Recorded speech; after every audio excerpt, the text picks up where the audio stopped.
അവസരങ്ങൾ എല്ലാവർക്കുമുണ്ട്. ഞാൻ പ്രതീക്ഷിക്കുന്നത് പോലെയുള്ള അവസരങ്ങൾ എനിക്ക് ഒരുപക്ഷെ ലഭിച്ചു എന്ന് വരില്ല. എന്നാൽ അവസരങ്ങളെ തക്കത്തിൽ ഉപയോഗിക്കുന്നവർ ജീവിതത്തിൽ വിജയിക്കും. നല്ല അവസരങ്ങളെന്ന് ചിന്തിക്കുന്നതിന് വേണ്ടി കാത്തിരുന്നാൽ ഒരുപക്ഷെ ഒന്നും ലഭിച്ചെന്ന് വരില്ല. അതുകൊണ്ട് ലഭിക്കുന്ന അവസരങ്ങൾ തക്കത്തിൽ ഉപയോഗിക്കുക.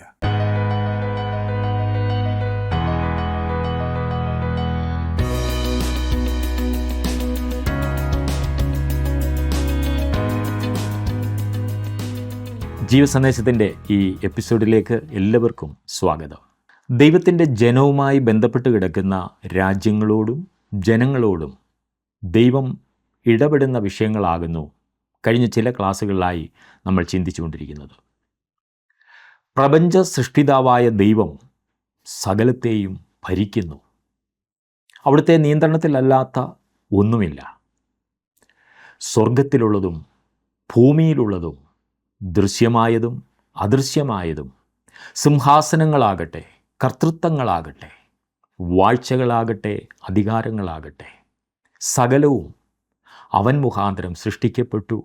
അവൻ മുഖാന്തരവും അവനായിട്ടും സകലവും സൃഷ്ടിക്കപ്പെട്ടിരിക്കുന്നു എന്നാകുന്നു കൊലോസ്യ ലേഖനകർത്താവ് എഴുതിയിരിക്കുന്നത്. യെശയ്യാ പ്രവചന പുസ്തകം 18ഉം 19ഉം അധ്യായങ്ങൾ തുടർന്ന് നമ്മൾക്ക് ചിന്തിക്കാം.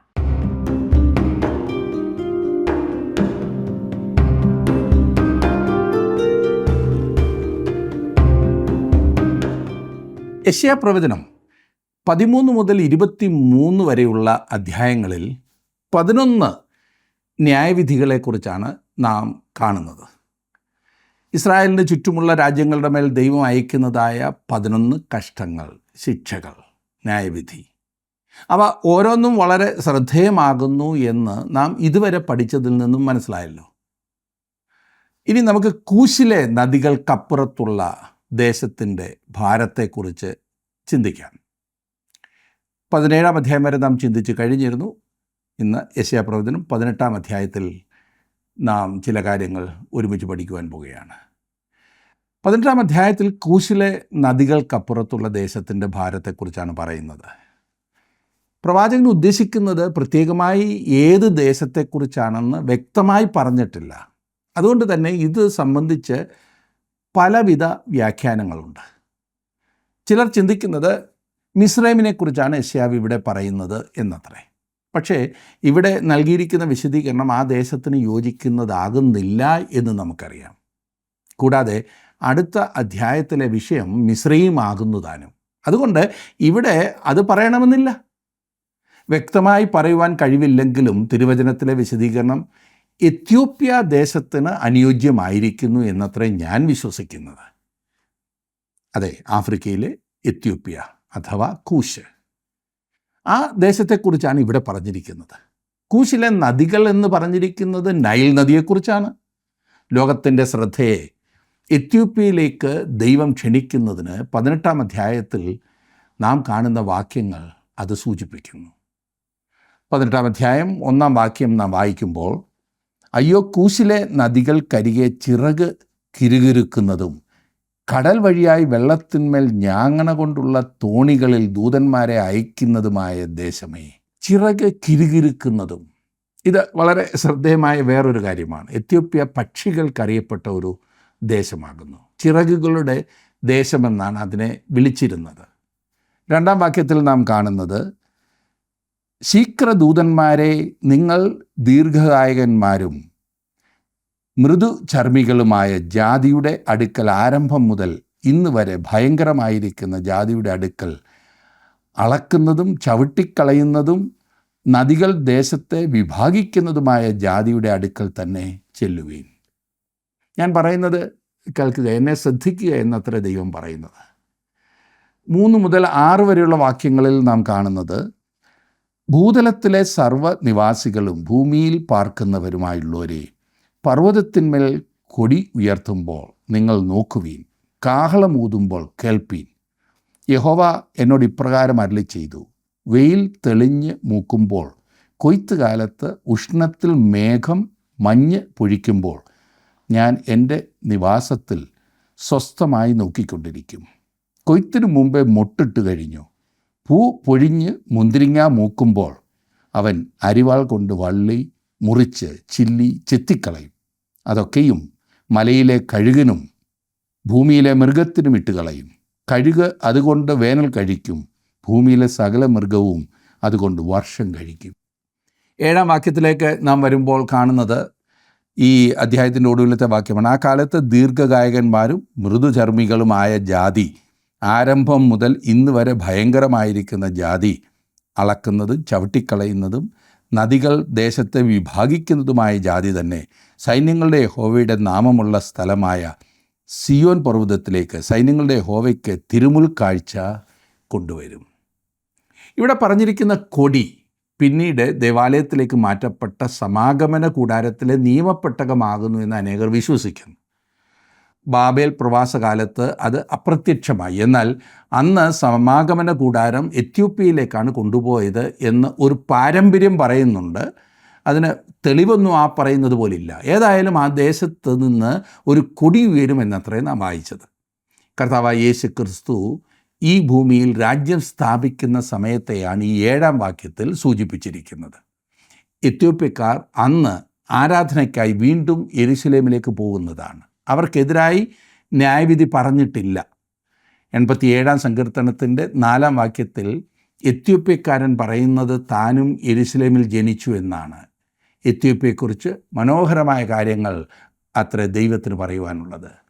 സിയോൻ പർവ്വതത്തിലേക്ക് സൈന്യങ്ങളുടെ യഹോവയ്ക്ക് തിരുമുൽ കാഴ്ച കൊണ്ടുവരുമെന്ന് നാം വായിച്ചു. എപ്പോഴാണ് ഇത് സംഭവിക്കുക? ദൈവത്തിൻ്റെ സഭ ഈ ഭൂമിയിൽ നിന്നും എടുക്കപ്പെടുകയും ഭൂമിയിൽ വരുവാൻ പോകുന്ന മഹാപീഡനത്തിൽ നിന്ന് ഇസ്രായേൽ ശേഷിപ്പ് മശിഹായുടെ ഭരണത്തിന് കീഴിൽ വരികയും ചെയ്യുമ്പോൾ ഇത് സംഭവിക്കും. ലോകം മുഴുവൻ മശിഹായുടെ ഭരണത്തിന് കീഴിലേക്ക് നീങ്ങിക്കൊണ്ടിരിക്കുകയാണ്. ഇത് ആർക്കും നീക്കുവാൻ സാധിക്കുന്നതായ ഒരു ക്രമമല്ല. ദൈവം ലോകത്തിന് വേണ്ടി വെച്ചിരിക്കുന്നതായ യഥാർത്ഥ ക്രമമത്രേ ഇത്. ദൈവജനം വളരെ കൃത്യമായി പറയുന്നു, ആ ഭരണത്തിന് കീഴെ വരുമ്പോൾ മാത്രമേ ലോകത്തിൽ യഥാർത്ഥ സമാധാനം ഉണ്ടാകൂ എന്ന്. ഇനി 19-ാം അധ്യായത്തിൻ്റെ ആരംഭത്തിൽ മിസ്രൈമിന്മേൽ വരുന്ന ന്യായവിധിയെയാണ് നാം കാണുന്നത്. ഇത് 6-ാമത്തെ ന്യായവിധിയാണ്. ദൈവവചനത്തിൻ്റെ കൃത്യതയെ തെളിയിക്കുന്ന പ്രധാനപ്പെട്ട വേദഭാഗങ്ങളിലൊന്നാണ് ഇവിടെ നാം ഇന്ന് പഠിക്കുന്നത്. പൂർത്തിയാക്കപ്പെട്ട പ്രവചനങ്ങൾ വേദപുസ്തകം ദൈവവചനമാകുന്നു എന്നുള്ളതിൻ്റെ ഒരു വ്യക്തമായ തെളിവായിരിക്കുന്നു. ഇസ്രായേലുമായുള്ള ബന്ധത്തിൽ മറ്റേത് ദേശത്തെക്കാളും അധികം മിസ്രൈമിനെക്കുറിച്ചാണ് അല്ലെങ്കിൽ ഈജിപ്തിനെക്കുറിച്ചാണ് തിരുവചനത്തിൽ നാം കാണുന്നത്. അത് സാധാരണ ദൈവവചനം അല്പമെങ്കിലും അറിഞ്ഞോ കേട്ടിട്ടോ ഉള്ള ആളുകൾക്കൊക്കെ മനസ്സിലാകും. മറ്റെല്ലാ ദേശത്തെക്കാളും അധികം ദീർഘമായ ഒരു ചരിത്രം മിസ്രൈമിനുണ്ട്. വാസ്തവത്തിൽ ഇസ്രായേൽ ജാതി മിസ്രൈം ദേശത്താണ് ജന്മമെടുത്തത് തന്നെ, ഇല്ലേ? അന്ന് യാക്കോബിൻ്റെ കുടുംബത്തിലെ 70 പേർ മിസ്രൈമിലേക്ക് പോയതായി നാം വായിക്കുന്നു. 400 വർഷങ്ങൾക്ക് ശേഷം മിസ്രൈം വിട്ടവർ പോരുമ്പോൾ അനേക ലക്ഷങ്ങളായി അവർ വർദ്ധിച്ചിരുന്നു. അവിടെയാണ് ഇതൊരു ജാതിയായി രൂപം കൊണ്ടത്. മിസ്രൈം അക്കാലത്തെ ഒരു വലിയ രാഷ്ട്രമായിരുന്നു, ലോകശക്തിയായിരുന്നു. ഇന്നുവരെ അതിനൊരു തുടർമാന ചരിത്രമാണുള്ളത്. ഇന്നും നിലനിൽക്കുന്ന ആ രാജ്യം ലോക സംഭവങ്ങളിൽ ഒരു പ്രധാനപ്പെട്ട പങ്ക് വഹിക്കുകയും ചെയ്യുന്നു. ഈ 19-ാം അധ്യായത്തിൽ മിസ്രൈമിന് മഹത്വകരമായ ഭാവിയെക്കുറിച്ചുള്ള പ്രവചനം നൽകപ്പെട്ടിരിക്കുന്നു. മിസ്രൈം ജാതിയുടെ ചരിത്രത്തിലെ ഭൂതം, വർത്തമാനം, ഭാവി എന്നീ എല്ലാ വശങ്ങളും ഈ അധ്യായത്തിൽ ഉൾക്കൊള്ളിച്ചിട്ടുണ്ട്. അബ്രഹാം മിസ്രൈമിലേക്ക് പോയി. അവിടെ അവൻ കുഴപ്പത്തിലായത് മുതലാണ് മിസ്രൈം തിരുവചനത്തിൽ ശ്രദ്ധേയമായി നാം കാണുന്നത്. പിന്നീട് യോസഫിനെ മിസ്രൈമിലേക്ക് വിറ്റതായി നാം വായിക്കുന്നു. അതിനുശേഷം ഒരു വലിയ ക്ഷാമത്തെ തുടർന്ന് യാക്കോബും അവൻ്റെ പുത്രന്മാരും മിസ്രൈമിലേക്ക് പോകുന്നു. അവിടെ ഇഷ്ടികക്കളത്തിലെ അടിമത്വത്തിൻ്റെ അവസ്ഥയിൽ ഇസ്രായേൽ ഒരു വലിയ ജാതിയായി വളർന്നു. പിന്നീട് ഇസ്രായേൽ മക്കൾ മടങ്ങുകയും അവരുടെ ചില രാജാക്കന്മാർ, അതായത് ആഹാസ്, ഹിസ്കിയാവ്, ഇവരൊക്കെ മിസ്രൈമുമായി സഖ്യതയുണ്ടാക്കുകയും ചെയ്തതായി നാം ചരിത്രത്തിൽ വായിക്കുന്നുണ്ട്. എന്നാൽ മിസ്രൈം, അതായത് ഈജിപ്റ്റ്, വിശ്വാസയോഗ്യമായ ഒരു ദേശമല്ല. ഈ ജനത വിശ്വസിക്കാൻ കൊള്ളാകുന്നവരല്ല എന്ന് അനുഭവത്തിലൂടെ ഇസ്രായേലിന് മനസ്സിലായി. വേദപുസ്തകത്തിലെ പഴയ പുതിയ നിയമങ്ങളുടെ ഇടവേളയിൽ ആ 400 വർഷത്തിൽ ഇസ്രായേൽ ജാതി മിസ്രൈമിൻ്റെ കയ്യാൽ വളരെയധികം പീഡനം അനുഭവിച്ചു എന്ന് നാം കാണുന്നുണ്ട്. കർത്താവായ യേശുക്രിസ്തു ജനിച്ചപ്പോൾ തന്നെ മിസ്രൈമിലേക്ക് അവനെ കൊണ്ടുപോയതായി നാം കാണുന്നു. ആദ്യത്തെ 3 നൂറ്റാണ്ടുകളിൽ സുവിശേഷം സ്വീകരിച്ച അനേകർ ഈജിപ്തിലുണ്ടായി. വടക്കേ ആഫ്രിക്കയിൽ നിന്ന് ക്രിസ്തീയ സഭയ്ക്ക് ശ്രേഷ്ഠരായ 3 വിശുദ്ധന്മാരെ, സഭാപിതാക്കന്മാരെ ലഭിച്ചതായി സഭാചരിത്രത്തിൽ നാം കാണുന്നുണ്ട്. അത് അഥനേഷ്യസ്, ഒറിയൻ, അഗസ്റ്റിൻ എന്നിവരാണ്. അതുപോലെ മറ്റനേകം വിശ്വാസികളും ഉണ്ടായിട്ടുണ്ട്. എന്നാൽ നമ്മുടെ ഇക്കാലത്ത് ഇസ്രായേലിൻ്റെ ഏറ്റവും വലിയൊരു ശത്രുവായിട്ടാണ് ഈ മിസ്രൈമിനെ കാണിച്ചിരിക്കുന്നത്. മിസ്രൈമിനെ സംബന്ധിച്ച് നിവർത്തിയാക്കപ്പെട്ട പ്രവചനത്തെക്കുറിച്ച് ഇനിയും നമുക്കൊന്ന് ചിന്തിക്കാം. 19-ാം അധ്യായത്തിലേക്ക് പ്രവേശിച്ചാൽ അതിൻ്റെ 1-ാമത്തെ വാക്യം ഞാനൊന്ന് വായിക്കാം. മിസ്രൈമിനെക്കുറിച്ചുള്ള പ്രവാചകം: യഹോവ വേഗതയുള്ളൊരു മേഘത്തെ വാഹനമാക്കി മിസ്രൈമിലേക്ക് വരുന്നു. അപ്പോൾ മിസ്രൈമിലെ മിഥ്യാമൂർത്തികൾ അവൻ്റെ സന്നിധിയിങ്കൽ നടുങ്ങുകയും മിസ്രൈമിൻ്റെ ഹൃദയം അതിൻ്റെ ഉള്ളിൽ ഉരുകുകയും ചെയ്യും. മിസ്രൈമിൻ്റെ മേൽ ദൈവത്തിൻ്റെ ന്യായവിധി വരുവാനുള്ള പ്രധാനപ്പെട്ട കാരണം അവരുടെ വിഗ്രഹാരാധനയാണ്. ബാബേൽ കഴിഞ്ഞാൽ ഏറ്റവും അധികം ഇതുപോലെയുള്ള ആരാധനകളിൽ ലയിച്ചിരുന്ന ദേശം മിസ്രൈം ആകുന്നു. റോമാലേഖനം 1-ാം അധ്യായത്തിൻ്റെ 21 മുതൽ 23 വരെയുള്ള ഭാഗങ്ങളിൽ പറഞ്ഞിരിക്കുന്നത് മിസ്രൈമിനെ സംബന്ധിച്ച് തികച്ചും അനുയോജ്യമാണ്. അവിടെ നാം വായിക്കുന്ന, അവർ ദൈവത്തെ അറിഞ്ഞിട്ടും അവനെ ദൈവമെന്നോർത്ത് മഹത്വീകരിക്കുകയോ നന്ദി കാണിക്കുകയോ ചെയ്യാതെ തങ്ങളുടെ നിരൂപണങ്ങളിൽ വ്യർത്ഥരായി തീർന്നു. അവരുടെ വിവേകമില്ലാത്ത ഹൃദയം ഇരുണ്ടുപോയി. ജ്ഞാനികളെന്ന് പറഞ്ഞുകൊണ്ട് അവർ മൂഢരായിപ്പോയി. അക്ഷയനായ ദൈവത്തിൻ്റെ തേജസ്സിനെ അവർ ക്ഷയമുള്ള മനുഷ്യൻ, പക്ഷി, നാൽക്കാലി, ഇഴജാതി എന്നിവയുടെ രൂപസാദൃശ്യമായി മാറ്റിക്കളഞ്ഞു. ആരംഭത്തിൽ ഈ മിസ്രൈം ജനത ഏകദൈവ വിശ്വാസികളായിരുന്നു എന്ന് ചരിത്രം സാക്ഷ്യം വഹിക്കുന്നുണ്ട്. എന്നാൽ ക്രമേണ അവർ ഇതുപോലെയുള്ള അനേക ദൈവങ്ങളെ ആരാധിക്കുന്നതിലേക്ക് വഴുതിപ്പോയി. ഒടുവിൽ ജീവനുള്ള ഏതൊരു സൃഷ്ടിയെയും അവർ ആരാധിക്കുവാൻ തുടങ്ങി. കാള, തവള, മത്സ്യം, നായീച്ച, പേൻ, മഴ, അതുപോലെ തന്നെ വൃക്ഷങ്ങൾ, എല്ലാ വിധത്തിലുമുള്ള പക്ഷികളെ അവർ ആരാധിച്ചിരുന്നു. ഇങ്ങനെ സകലത്തെയും അവർ ആരാധിക്കുവാൻ തുടങ്ങി. മോശ മിസ്രൈമിൽ നിന്ന് ഇസ്രായേൽ മക്കളെ വിടുവിക്കുവാൻ തയ്യാറായപ്പോൾ ദൈവത്തിനൊരു പോരാട്ടം തന്നെ നടത്തേണ്ടതായി വന്നു എന്ന് നാം വായിക്കുന്നു. മോശയിൽ കൂടി ദൈവം മിസ്രൈമിൽ ബാധകൾ അയച്ചത് നിങ്ങൾ ഓർക്കുന്നുണ്ടല്ലോ. മിസ്രൈമിലെ എല്ലാ ദൈവങ്ങളുടെയും മേൽ യഹോവയായ ദൈവം ബാധകളെ അയച്ചു. ഓരോ ബാധയും മിസ്രൈമിലെ ഓരോ ദേവന്മാർക്കോ വിഗ്രഹങ്ങൾക്കോ എതിരായിട്ടുള്ളതായിരുന്നു. ഇപ്പോൾ ദൈവം മിസ്രൈമിലെ വിഗ്രഹങ്ങളെ നശിപ്പിപ്പാൻ മേഘത്തെ വാഹനമാക്കി ഇറങ്ങി വരുന്നു എന്നാണ് പറയുന്നത്. ഇന്ന് ഈ ആരാധന നീങ്ങിപ്പോയി എങ്കിലും ജനം വളരെയധികം അന്ധവിശ്വാസത്തിലാണ് കഴിയുന്നത്. മറ്റെങ്ങുമില്ലാത്ത അത്ര ആത്മീയ അന്ധകാരം നമുക്ക് ഈ പറഞ്ഞ ദേശത്ത് കാണാം. അതെ, യെശയ്യാവിൻ്റെ പ്രവചനം നിവൃത്തിയായി. 2-ാം വാക്യത്തിൽ നാം വായിക്കുന്നത്, ഞാൻ മിസ്രൈമ്യരോട് കലഹിപ്പിക്കും. അവർ ഓരോരുത്തൻ താൻ താൻ്റെ സഹോദരനോടും ഓരോരുത്തൻ താൻ താൻ്റെ കൂട്ടുകാരനോടും പട്ടണത്തോടും രാജ്യത്തോടും യുദ്ധം ചെയ്യും. യെശയ്യാവിൻ്റെ കാലത്ത് അനേകം ഫറോ രാജാക്കന്മാർ എഴുന്നേൽക്കുകയും അവർക്ക് ഏറെക്കാലം രാജ്യത്തെ നിയന്ത്രിക്കാൻ കഴിയാതെ പോവുകയും ചെയ്തതായി നാം കാണുന്നുണ്ട്. സൈന്യം അവരെ അനുസരിച്ചിരുന്നില്ല. ജനങ്ങൾ ഗവൺമെൻറ്റിനെ മാനിച്ചിരുന്നുമില്ല. അതുമൂലം സ്വയംഭരണാധികാരമുള്ള ബലഹീനമായ നാട്ടുരാജ്യങ്ങൾ കുറച്ചു കാലത്തേക്ക് നിലവിൽ വരാൻ കാരണമായി. 19-ാം അധ്യായത്തിൻ്റെ 3-ാം വാക്യത്തിൽ നാം കാണുന്നത്, മിസ്രൈമിൻ്റെ ചൈതന്യം അതിൻ്റെ ഉള്ളിൽ ഒഴിഞ്ഞു പോകും, ഞാൻ അതിൻ്റെ ആലോചനയെ നശിപ്പിക്കും. അപ്പോൾ അവർ മിഥ്യാമൂർത്തികളോടും മന്ത്രവാദികളോടും വെളിച്ചപ്പാടന്മാരോടും ലക്ഷണം പറയുന്നവരോടും അരുളപ്പാട് ചോദിക്കും. മറ്റ് രാഷ്ട്രങ്ങളെക്കാൾ വളരെ ഉയർന്ന സംസ്കാരമുണ്ടായിരുന്ന ഒരു ദേശമായിരുന്നു മിസ്രൈം എന്ന് ഓർക്കണം. മിസ്രൈം അതിൻ്റെ സംസ്കാരം മറ്റ് ദേശങ്ങളിലേക്കും വ്യാപിപ്പിച്ചിരുന്നതാണ്. ലോകത്തിലെ എല്ലാ രാജ്യങ്ങളും ഏതെങ്കിലും വിധത്തിൽ മിസ്രൈം സംസ്കാരത്തോട് കടംപെട്ടിരിക്കുന്നു.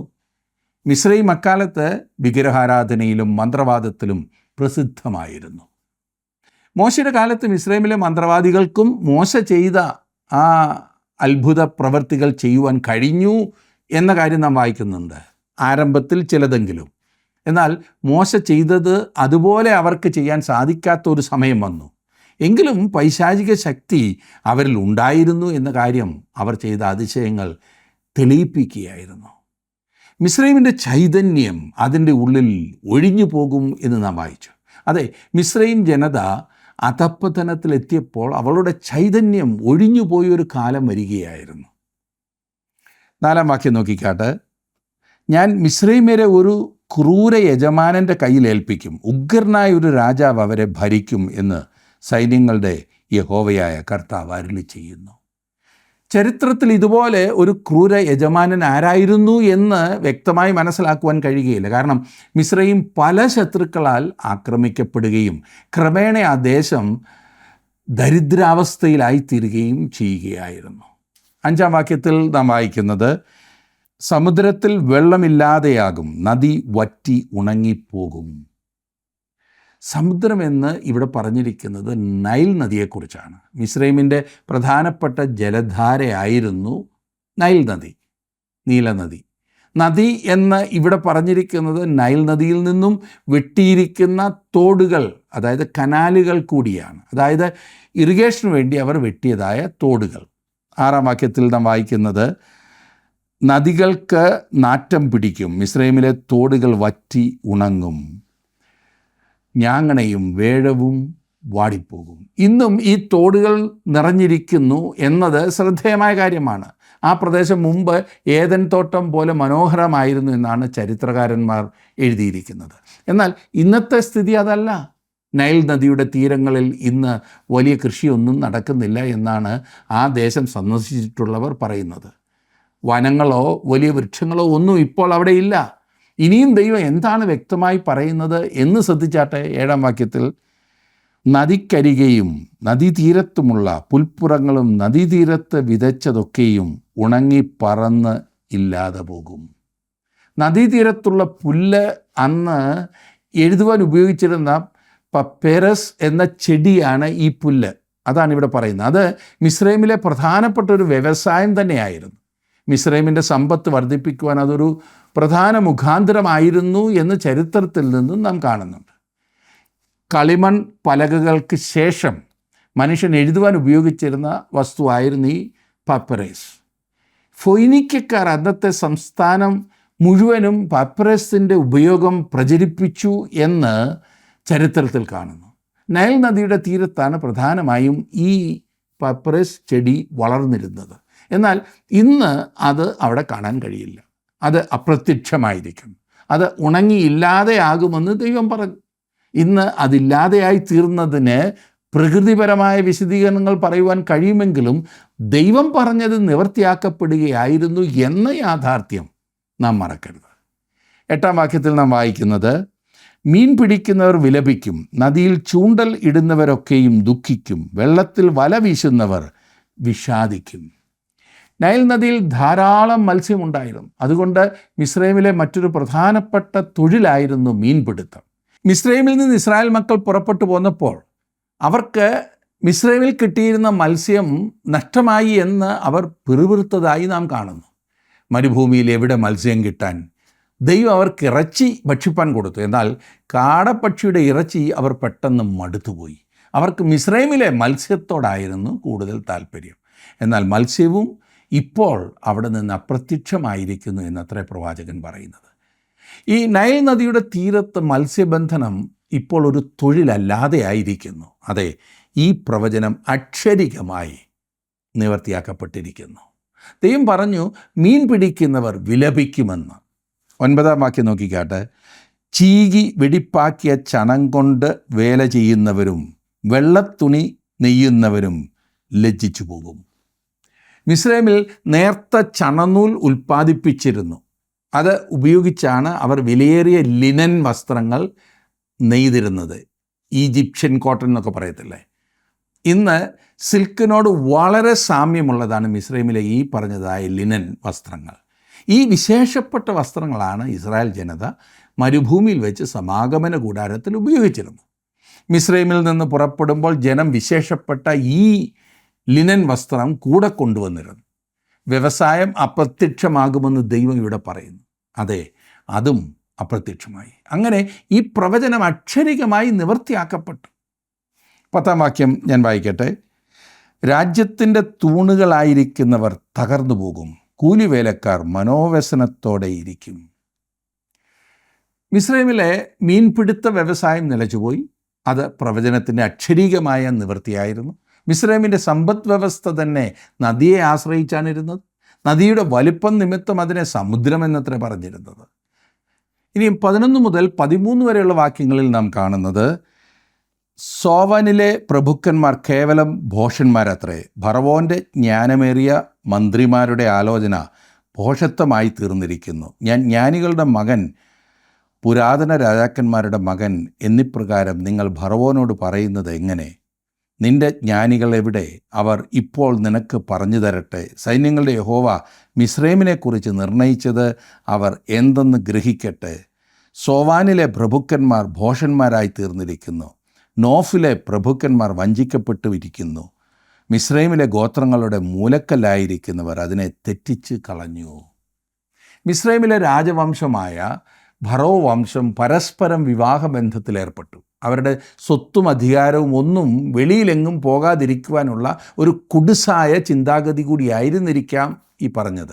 ഏതായാലും സഹോദരൻ സഹോദരിയെ വിവാഹം കഴിച്ചു. അതിൻ്റെ ഫലമായി ബുദ്ധിമാന്യമുള്ള പിൻതലമുറക്കാർ രാജവംശത്തിലുണ്ടായി. അങ്ങനെ ഈ രാജവംശം നശിക്കുവാനായിട്ട് ഇടയായിത്തീർന്നു. 14-ാം വാക്യത്തിൽ നാം കാണുന്നത്, യഹോവ അതിൻ്റെ നടുവിൽ മനോവിഭ്രമം പകർന്നു. ലഹരി പിടിച്ചവൻ തൻ്റെ ഛർദിയിൽ ചാഞ്ചാടി നടക്കുന്നത് പോലെ അവർ മിസ്രൈമിനെ അതിൻ്റെ സകല പ്രവൃത്തിയിലും തെറ്റി നടക്കുമാറാക്കിയിരിക്കുന്നു. ഇവിടെ മിസ്രൈമിൻ്റെ അധപ്പതനത്തിൻ്റെ വ്യക്തമായൊരു ചിത്രം അത്രേ നാം കാണുന്നത്. 15-ാം വാക്യത്തിൽ നാം കാണുന്നു, തലയോ വാലോ പനംപട്ടയോ പോട്ടപ്പുല്ലോ നിർവഹിക്കേണ്ടുന്ന ഒരു പ്രവൃത്തിയും മിസ്രൈമിന് ഉണ്ടായിരിക്കുകയില്ല. വ്യവസായവും വ്യാപാരവും പരാജയപ്പെടുന്നതിനെക്കുറിച്ചാണ് ഈ വാക്യത്തിൽ പറയുന്നത്. അതിൻ്റെ ഫലമായി കഷ്ടതയും ദേശത്ത് ഭയങ്കരമായ ദാരിദ്ര്യവും ഉണ്ടാകും. മിസ്രൈമിൽ ഇതൊക്കെയും നിവൃത്തിയായി എന്ന് നമുക്ക് കാണാൻ കഴിയും. ഒരിക്കൽ ലോകശക്തിയായിരുന്ന രാജ്യം ഒരു വെറും ദരിദ്ര രാജ്യമായി മാറി. ഇനിയും നിവർത്തിക്കപ്പെടാത്ത പ്രവചനത്തെക്കുറിച്ചാണ് 16-ാം വാക്യത്തിൽ മുതൽ നാം കാണുന്നത്. 16-ാം വാക്യം ഞാനൊന്ന് വായിക്കാം. അന്നാളിൽ മിസ്രൈമ്യർ സ്ത്രീകൾക്ക് തുല്യരായിരിക്കും. സൈന്യങ്ങളുടെ യഹോവ അവരുടെ നേരെ കൈ ഓങ്ങുന്നത് നിമിത്തം അവർ പേടിച്ച് വിറയ്ക്കും. അന്നാളിൽ എന്നത് ഭാവിയെ കുറിക്കുന്ന പ്രയോഗമാണ്. അന്നാളിൽ, കർത്താവിൻ്റെ നാളിൽ. അന്നാളിൽ മിസ്രൈമ്യർ സ്ത്രീകളെപ്പോലെ ഭയപ്പെടും. മഹാപീഡനത്തിലേക്ക് പ്രവേശിക്കുമ്പോൾ അവരുടെ സ്ഥിതി അതായിരിക്കുമെന്നത്രേ ഇത് സൂചിപ്പിക്കുന്നത്.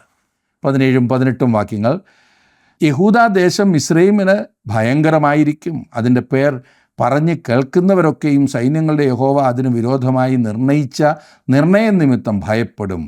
അന്നാളിൽ മിസ്രൈം ദേശത്തുള്ള 5 പട്ടണങ്ങൾ കനാൻ ഭാഷ സംസാരിച്ച് സൈന്യങ്ങളുടെ യഹോവയോട് സത്യം ചെയ്യും. ഒന്നിന് സൂര്യനഗരം, ഈർ ഹഹേരേസ് എന്ന് പേർ വിളിക്കപ്പെടും. മിസ്രൈമിലെ ചില കെട്ടിടങ്ങൾ കണ്ടാൽ ഈ പ്രവചനം നമ്മുടെ കാലത്ത് നിവൃത്തിയായിരിക്കുന്നു എന്ന് നാം ചിന്തിച്ചു പോകും. ഉദാഹരണം, കെയ്റോയിലെ മ്യൂസിയം ബോംബാക്രമണത്തെ ചെറുക്കുവാൻ തക്കവണ്ണം സംരക്ഷിക്കപ്പെട്ടിരിക്കുകയാണ്. 18-ാം വാക്യത്തിൽ നാം കണ്ട ആ വ്യക്തി കർത്താവായ യേശുക്രിസ്തുവിൻ്റെ നാളിലേക്ക്, അതെ, അതിൻ്റെ സമ്പൂർണ്ണ നിവൃത്തിക്കായി നോക്കുകയാണ്. 19-ഉം 20-ഉം വാക്യങ്ങളിൽ നാം കാണുന്നത്, അന്നാളിൽ മിസ്രൈം ദേശത്തിൻ്റെ നടുവിൽ യഹോവയ്ക്കൊരു യാഗപീഠവും അതിൻ്റെ അതിർത്തിയിൽ യഹോവയ്ക്കൊരു തൂണും ഉണ്ടായിരിക്കും. അത് മിസ്രൈം ദേശത്ത് സൈന്യങ്ങളുടെ യഹോവയ്ക്കൊരു അടയാളവും ഒരു സാക്ഷ്യവുമായിരിക്കും. പീഡകന്മാർ നിമിത്തം അവർ യഹോവയോട് നിലവിളിക്കും. അവർ അവർക്കൊരു രക്ഷകനെ അയക്കും. അവർ പൊരുതി അവരെ വിടുവിക്കും. യഹോവയ്ക്കൊരു അടയാളവും സാക്ഷ്യവും എന്നത് ചില ദുരുപദേശക്കാർ പിരമിഡുകളാകുന്നു എന്ന് വ്യാഖ്യാനിച്ചിട്ടുണ്ട്. എന്നാൽ പിരമിഡുകൾ ഒരിക്കലും യാഗപീഠമോ അതുപോലെ ആരാധനയ്ക്ക് വേണ്ടിയിട്ടുള്ള എന്തെങ്കിലുമോ അല്ല. അവ രാജാക്കന്മാരുടെയും രാജ്ഞിമാരുടെയും ശവകുടീരങ്ങളായിരുന്നു എന്ന് ലോകത്തിന് മുഴുവൻ അറിയാം. അപ്പോൾ പിന്നെ എന്തായിരിക്കും ഈ അടയാളം? എന്താണ് ഈ സാക്ഷ്യം? അതെ, മിസ്രൈം രക്ഷയ്ക്കായി ഇനിയും ക്രൂശിങ്കലേക്ക് നോക്കിക്കൊണ്ടിരിക്കുന്നു. അതെ, കർത്താവായ യേശു ക്രിസ്തുവിങ്കിലേക്ക് അവർ നോക്കിക്കൊണ്ടിരിക്കുന്നു. 21-ഉം 22-ഉം വാക്യങ്ങളിൽ നാം കാണുന്നത്, അങ്ങനെ യഹോവ മിസ്രൈമിന് തന്നെ വെളിപ്പെടുത്തുകയും മിസ്രൈമ്യർ അന്ന് യഹോവയെ അറിഞ്ഞ് യാഗവും വഴിപാടും കഴിക്കുകയും യഹോവയ്ക്കൊരു നേർച്ച നേർന്ന് അതിനെ നിവർത്തിക്കുകയും ചെയ്യും. യഹോവ മിസ്രൈമിനെ അടിക്കും. അടിച്ചിട്ട് അവൻ വീണ്ടും അവരെ സൗഖ്യമാക്കും. അവർ യഹോവയിലേക്ക് തിരികെയും അവൻ അവരുടെ പ്രാർത്ഥന കേട്ട് അവരെ സൗഖ്യമാക്കുകയും ചെയ്യും. ഇവിടെ മിസ്രൈമിന് മഹത്വകരമായ ഒരു ഭാവിയുണ്ട്. ഇസ്രായേലിനോടുകൂടെ ഒരു ജാതിയും ക്രിസ്തുവിൻ്റെ രാജ്യത്തിൽ പ്രവേശിക്കുകയും സന്തോഷം അനുഭവിക്കുകയും ചെയ്യും. ഇത് സാധ്യമായ കാര്യമാകുന്നു എന്ന് ഇന്ന് നമുക്ക് തോന്നുകയില്ല. ദൈവത്തിന് മാത്രമേ അത് ചെയ്യുവാൻ കഴിയുകയുള്ളൂ എന്ന കാര്യം മറക്കരുത് സുഹൃത്തേ. 23-ാം വാക്യത്തിൽ നാം കാണുന്നത്, അന്നാളിൽ മിസ്രൈമിൽ നിന്ന് അശൂര്യരിലേക്ക് ഒരു പെരുവഴി ഉണ്ടാകും. അശൂര്യർ മിസ്രൈമിലേക്കും മിസ്രൈമ്യർ അശൂരിലേക്കും ചെല്ലും. മിസ്രൈമ്യർ അശൂര്യരോടുകൂടെ ആരാധന കഴിക്കും. ഈ പെരുവഴി സൈന്യത്തിനും പടയാളികൾക്കും വേണ്ടിയുള്ളതല്ല. എന്നാൽ രാജാവായ യേശുക്രിസ്തുവിനെ സേവിക്കുവാൻ യെരുശലേമിലേക്ക് പോകുവാനുള്ളവർക്ക് വേണ്ടി ഒരുക്കുന്നതായ പെരുവഴിയാകുന്നു. അത് ഹൈവേ. അതാണ് ഇവിടെ പറഞ്ഞിരിക്കുന്നത്. 24-ാം വാക്യത്തിൽ നാം കാണുന്നു, അന്നാളിൽ ഇസ്രായേൽ ഭൂമിയുടെ മധ്യേ ഒരു അനുഗ്രഹമായി മിസ്രൈമിനോടും അശൂരിനോടും കൂടെ മൂന്നാമതായിരിക്കും. ക്രിസ്തുവിൻ്റെ രാജ്യത്തിൽ മിസ്രൈമിൻ്റെ ഉന്നതമായ പദവി ഇവിടെ പ്രത്യേകം ശ്രദ്ധിക്കുകയാണ്. 25-ാം വാക്യത്തിൽ നാം കാണുന്നത്, സൈന്യങ്ങളുടെ യഹോവ അവരെ അനുഗ്രഹിച്ചു. എൻ്റെ ജനമായ മിസ്രൈമും എൻ്റെ കൈകളുടെ പ്രവൃത്തിയായ അശൂരും എൻ്റെ അവകാശമായ ഇസ്രായേലും അനുഗ്രഹിക്കപ്പെടുമാറാകട്ടെ എന്ന് അരുളി ചെയ്യും. മിസ്രൈമിന് ഇനിയും അനുഗ്രഹം വരേണ്ടതായിട്ടുണ്ട് എന്നാണ് ഇവിടെ പറയുന്നത്. ഇന്ന് അത് നിന്ദിക്കപ്പെട്ട ഒരു ജാതിയായിട്ടാണ് ഇരിക്കുന്നത്. അവർ തള്ളപ്പെട്ടതായ ഒരു കൂട്ടം ആളുകളാണ്. എന്നാൽ ദൈവം അവരെ ഉദ്ധരിക്കുവാൻ പോകുന്നു, യഥാസ്ഥാനപ്പെടുത്തുവാൻ പോകുന്നു എന്നത്രേ പ്രവാചകനിലൂടെ അരുളി ചെയ്യുന്നത്. ഞാൻ നേരത്തെ പറഞ്ഞല്ലോ, ഇത് അസാധ്യമായ ഒരു കാര്യമായി നമുക്ക് തോന്നാം. എന്നാൽ നമ്മുടെ ദൈവത്താൽ അസാധ്യമായിട്ടുള്ളതൊന്നുമില്ല. അവൻ്റെ അടുത്തേക്ക് മടങ്ങി വരുന്നവരെ അവൻ എപ്പോഴും സ്വീകരിക്കുന്ന ദൈവമാണ്, അനുഗ്രഹിക്കുന്ന ദൈവമാണ്. ജീവിതത്തിൽ ദൈവത്താൽ തള്ളപ്പെട്ടു എന്ന് ചിന്തിച്ച് വ്യാകുലപ്പെട്ടിരിക്കുന്ന ഒരു വ്യക്തിയാകുന്നു താങ്കളെങ്കിൽ ഞാൻ പറയട്ടെ, ദൈവസന്നിധിയിലേക്ക് വന്നാൽ ഏതൊരു പാപിയെയും കരം നീട്ടി ആശ്ലേഷിക്കുന്ന കർത്താവ് നിങ്ങളെയും സ്വീകരിപ്പാനുണ്ട്. അവൻ്റെ അടുത്തേക്ക് വന്നാട്ട് ദൈവം നിങ്ങളെ അതിനായിട്ട് അനുഗ്രഹിക്കട്ടെ.